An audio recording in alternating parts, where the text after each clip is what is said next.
Hi, everybody, and welcome to the Dr. Psych Mom Show. Today, I'm going to talk about this idea that you wouldn't date your spouse anymore if you met them as they are now. And this sounds pretty good, but it's really not logical. And I will get to that and why as soon as I tell you to subscribe. My most recent subscriber episode was the interesting thing that happens when women make more money. And it's not about that they divorce you. But I could imagine that some of you thought that I would say that because that is also true. Is that when women do make more money, if they are unhappy, they are a hell of a lot more likely to divorce you. But anyway, it's not about that. It's about a perspective shift that can help the breadwinning partner and the non-breadwinning partner understand each other. All right. Anyway, so I get this comment a lot, like, oh, my partner has turned into somebody that I would not date if I met them now. Listen, you wouldn't date. And okay, so back when you were like 25 or 30, whatever, and you met your spouse, their current version would seem to you like a nightmare. You know what else would seem to you like a nightmare? Your current version of you.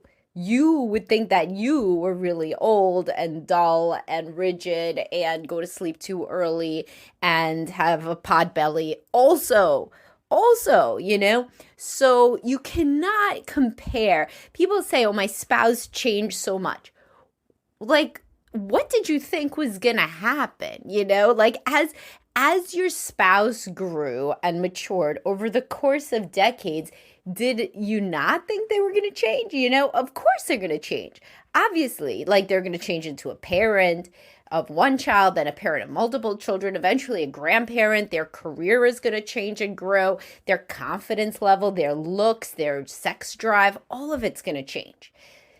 When people act as though this is a surprise, there's two things happening. One is they're telling on themselves that they, are somewhat of an illogical person, a dreamer, somebody who thinks that reality doesn't matter to them. And of course, all young people are idealistic dreamers, and none of them think that they're going to change as much as they do.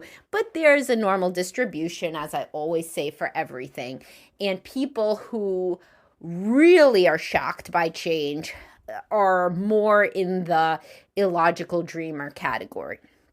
Second is, and it's sad, but that those people are less likely to have seen a functional relationship growing up. Because if they saw a happy marriage that lasted for decades, or honestly, even a happy marriage that lasted for a decade and then wasn't happy, and then the parent remarried and found that, if they ever saw a happy relationship that lasted more than 3 years, meaning that people got out of the honeymoon stage, but they still liked each other, then they would know that people change and grow, but it's possible to like each other and respect each other in these new constantly changing versions of who you are. Now, also, nobody, so let's say you say, no, I'm not that stupid. I don't think that, that I would have dated a 45-year-old woman when I was 25. I know she's 45 now. We met when we were 25. So I know I wouldn't date that version of her when I was 25. But right now, when we're both 45, if I went on the market, I would not date her. Yeah, of course not. That's just as illogical. She does not exist outside of this marriage, right? If you divorced her, you might well date the version of her that she would turn into after the divorce. People tend to, really have a glow up, as the kids say, when they divorce. They're very... They are running on adrenaline. They drop a bunch of weight. They head to the gym. They get all new clothes. They do their makeup different if they're women, obviously. They really they are in the breeding mode, even if they're past breeding age. They are on the market again. They are single. Their sex drive goes up. Their romantic drive goes up. You have put that organism into a different environment. It's your wife or husband does not exist as they are now if they were single.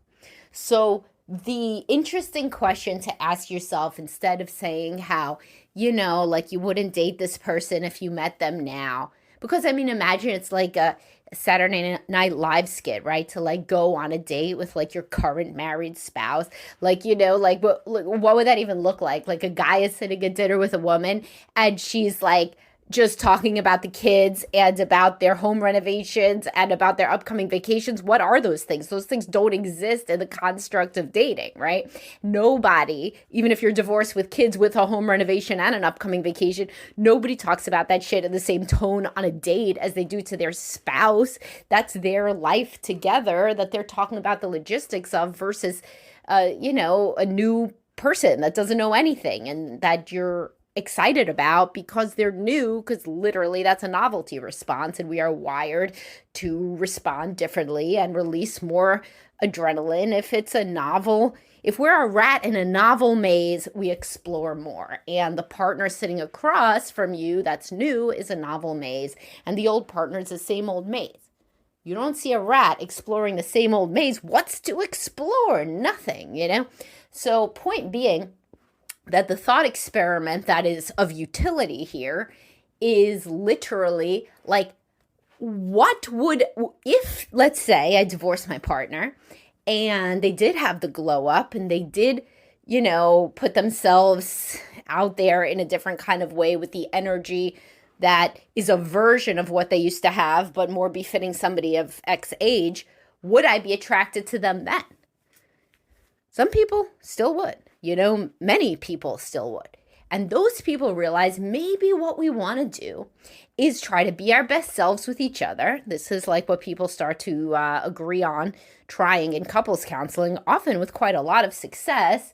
I read a study that said like 70 to 90% of people think that couples counseling was effective.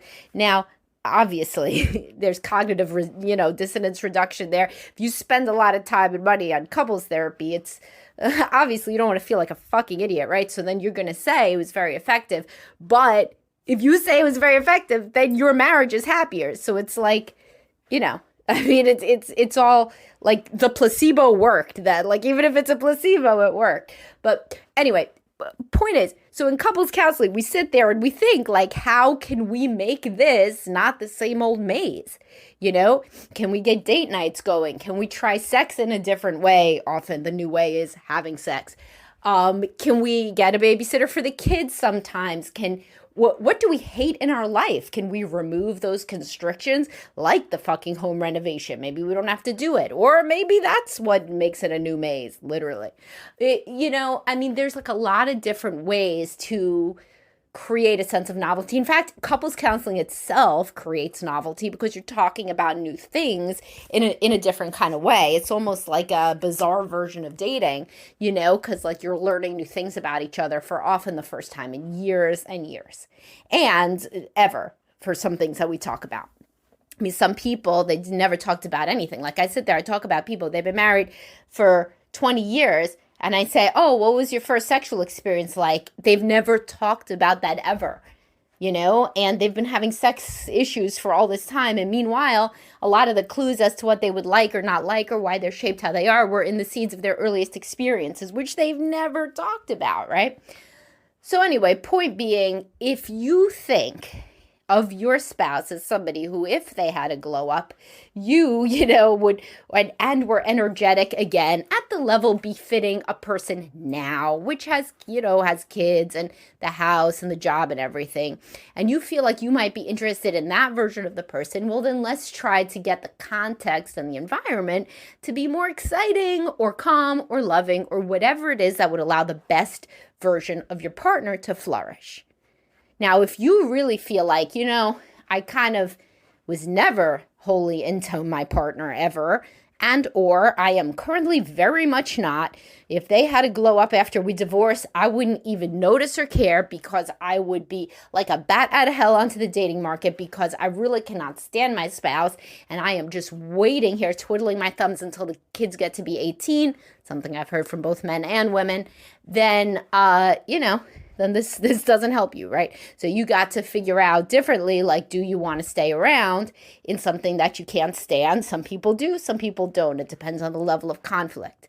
often that's what does it. Like, is this a livable situation? How long is it until the kids are old enough, etc. But many people are not in that situation. Many people feel like they would be attracted to their partner again if their partner just, wasn't as boring to them, And then you got to see your part in it. Are you acting that exciting? Probably not. I just did a video about this with men with sex that say that their wife is not being very enthusiastic. But many of those men, when we really talk about the nuts and bolts of the encounter, they're not allowing responsive desire. I should do a whole podcast about this one, but I'll just give you a spoiler. Responsive desire only kicks in with a woman when her partner is loving and enthusiastic. It doesn't just kick on when he does a certain algorithm on her body. That's not how it works. Responsive desire, her desire responds to his desire. She responds to being touched, but if she's being touched in this lackadaisical way, in this boring kind of way by a guy who's yawning almost and wishes that she would just do something exciting to compensate for that he doesn't find her very exciting, well, then it's not going to work. She's going to pick up on that and she's not going to respond.